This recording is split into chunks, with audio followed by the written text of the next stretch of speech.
So you still think you want to be a cop? Well, everybody that wants to do that is going to have to get through some kind of interview. You want answers! I want the truth! You can't handle the truth! I got you. Yeah, I will defend my brothers, I will defend the weak. I will pursue and fight evil so others may sleep. I am the sheepdog, protecting the night. Wolf hunters unite, bring it on. It's time to fight. Hey guys, Mike the Cop. Thanks for tuning in. It's been a minute here since I did a video, especially a moto vlog style video. But that is the life of someone trying to juggle a full-time job and another full-time job and a family and all that good stuff. You know how it is. But I wanted to pick up where we left off in the other video that I did, So You Want to Be a Cop. And hopefully that was a decent overview, but I want to kind of dive in a little bit further today on the application process and getting hired, specifically what is commonly called the oral board interview. Get your minds out of the gutter. Last time I kind of went over some of the basic requirements for getting a job as a cop, went over the police academy in brief, and I think I mentioned obviously that you're going to have to fill out an application. The biggest piece of advice I have for you as you're filling out applications for law enforcement agencies is to make copies. Seriously, make copies. If it wasn't clear enough, you're going to want to make some copies of that. As in, let's say there's a 20 or 30 page application. What you're going to do is you're going to fill it out, and then you're going to make copies. Making copies. Mike the Cop. Like the Copinator. Copperoonie.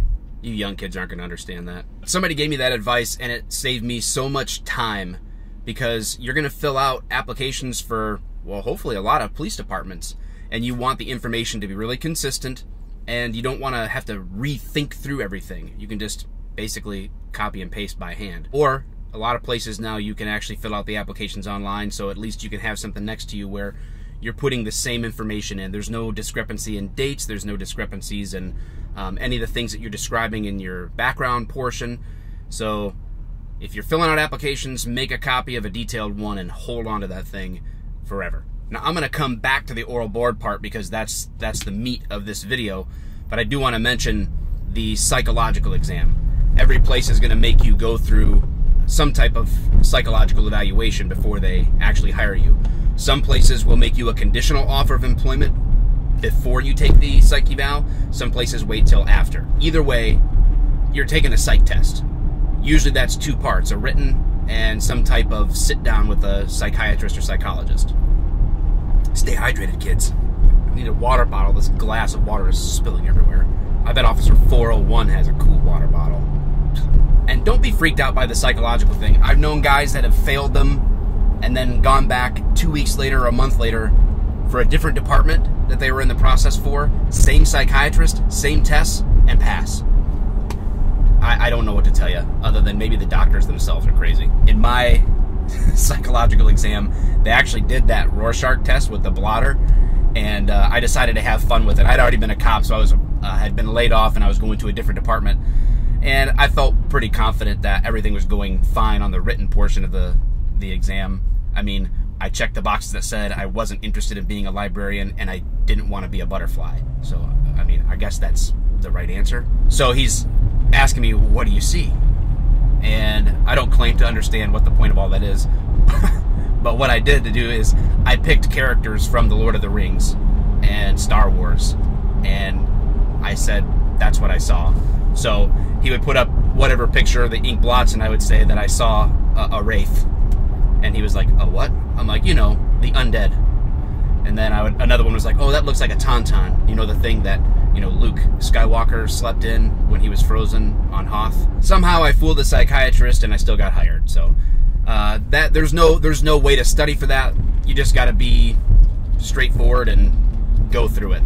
There's no rhyme or reason in my mind about it. I mean, if you're crazy, you're crazy. If you're not, you're not. Above my pay grade. But oral boards. Oral board interviews typically are going to be police officers from that department. They might have a regular patrol officer, and then they may have a sergeant and a lieutenant, or the chief or somebody else, an admin may be there. Where I currently work, there's a civil service commission, so there's 2 retired police officers and a business owner in the city. And they just go through standardized questions. Sometimes oral boards have a little bit of on-the-fly questioning as well, in addition to sort of the canned, expected questions. And everybody always asks, hey, I'm having this oral board interview, any advice? The best advice I can give you is just to be yourself and be honest.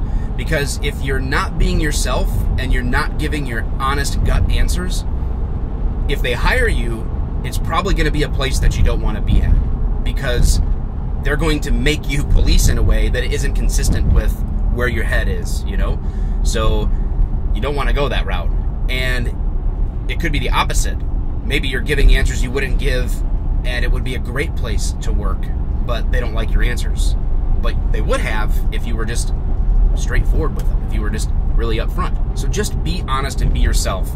If nerves are an issue for you, you can find some random strangers, I guess, sit down and have them ask you questions. I was fortunate at my police academy, they did like a mock oral board. They brought in some people that we didn't know, and in front of the whole class, they had people do oral board interviews. They do have companies out there that you can pay to actually practice oral board interviews with. I don't know if it's virtual or in person. It's probably helpful for some people that struggle with nerves or anxiety. But again, if you struggle with nerves and anxiety in front of 3 cops in a controlled environment, what are you going to do when you get onto the street when you're dealing with 3 people who hate you in an uncontrolled environment?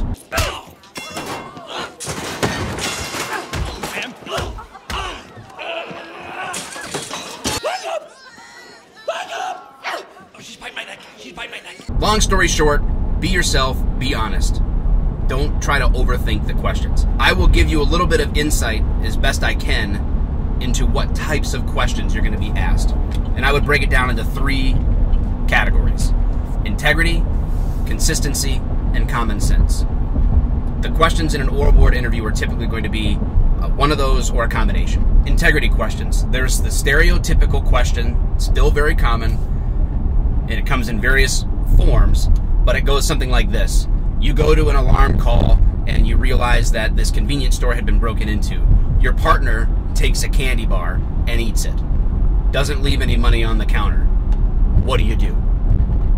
And obviously this question is based on what kind of integrity you do or don't have. How are you going to handle the situation? I try to think outside the box. When people are trying to make me answer A or B, I try real hard to come up with a C.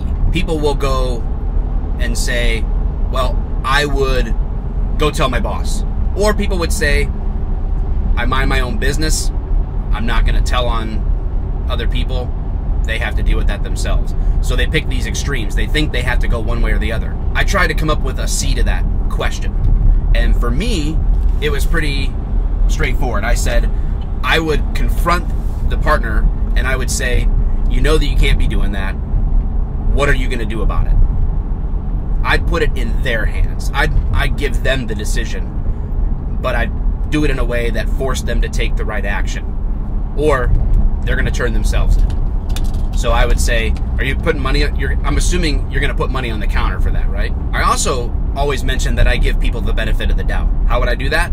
Well, I tell the partner, oh, you leaving, 50 cents on the counter for that, or when were you planning on paying for that? And if that didn't make it obvious that I wasn't okay with what was happening, then I would tell my partner, like, well, you can talk to the sergeant about that, or I can. I prefer it to be you. I prefer you man up and take whatever licks are coming your way for being a douchebag. We don't need thieves as cops. While I can't answer your questions that you're going to have for you, you can think about integrity questions like that. It'll come in some form. It could be gum, a candy bar. It could be, money, an object from an office, whatever it is. It might not even be theft related. It could be situationally related. The point of the question is to question your integrity. And you have to decide for yourself kind of ahead of time, how am I going to approach integrity questions? Then there's consistency. They may ask you the same question in a different way later on in the interview. Some of these interviews are real short. They're like 15 or 20 minutes. Sometimes they can go for an hour. Just depends on the agency and the people conducting the interview. But obviously, if you have strong answers on integrity in a particular way, they may circle back around and reframe that question and look for how you answer it the next time under a different set of circumstances. They may check you, as it were. They're looking for that consistency in how you answer questions. And they're also going to push back on your answers to see if you'll stay consistent. In other words, they may say, oh, you're not going to tell the sergeant right away? You wouldn't call the sergeant at the police department? You wouldn't call him on the radio to get him to come out to the scene if you saw your partner steal a candy bar? In that moment, you're going to say, oh, well, yeah, no, I'd call on the radio for sure, and then I'd have that conversation that I mentioned earlier with them at the same time. Well, now you just went back on your answer. Now you're appeasing the question makers, and you're being inconsistent with how you would handle a situation. I'm not sure if I'm making that very clear or not. It could be unclear. If it is, follow up with a question in the comments, and I'll be happy to answer. If they're trying to get you to change your answer, you've got to hold firm. That's why I say it's super important to answer from your gut, to be honest and be yourself. Because if you're playing a head game with yourself about what do they want to hear, you're going to get screwed up every time, because your answers are going to be relatively inconsistent, and you can end up putting yourself in a position where you're at a department that you don't jive with. Another way they'll check your consistency is on questions that surround the opportunity you have for using discretion. They say, you pull over a World War II vet and you discover that he's possibly intoxicated. Do you arrest him or do you take him home? My answer was, every situation is always different. Coming from previous experience in that oral board where I was asked that question, I was able to say, I've done everything from give people rides home to arrest them and charge them with everything possible. It just depends on the circumstance. And so I approached the questions that had discretion involved in that way. But that's me. Some people would go, I'd absolutely ticket my mom and I'd take her to jail because she's my mom. You know, when I got asked if I would give my mom a ticket, I said absolutely not. Why? Because the point of law enforcement isn't giving tickets. It's really not even making arrests. The point of law enforcement is to enforce the law. It's ultimately to influence behavior in ways that get people to follow the laws. Sometimes a ticket is the perfect solution to that. Sometimes it's a warning. Sometimes an arrest is a great thing for a person. Sometimes a break is a great thing for a person. It's a very difficult thing in police work, and it's very difficult for the brand new person who's never been in law enforcement to answer those kinds of discretionary questions in an interview. Just try to think a little bit about how you would use discretion and how you would answer questions around that, because they're going to look for consistency in that. They don't want to hear you say